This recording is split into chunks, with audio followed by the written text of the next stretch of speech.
need to know the grace of God. And I think that's another theme that, like, probably if there was one overall theme on the album, it's the love of God. And that's another thing that God's really been just impressing on my heart in the last few years, just understanding of His grace, and that it's so undeserved on my part, and I can't do anything to make Him love me more or less. And I read a book by Larry Crabb called The Precious Off a few years ago, and really rocked my world in the best way.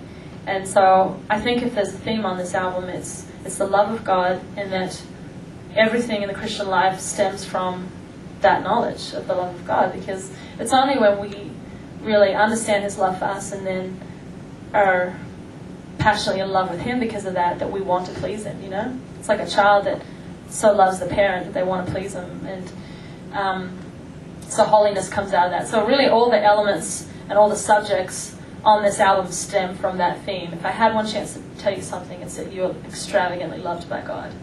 And so some of the other subjects that are on the album, there's a song called Beautiful Stranger. It's about having compassion for the hurting, and it actually ties into my Heart for Compassion International, and kind of will become my compassion song. I'm excited about that.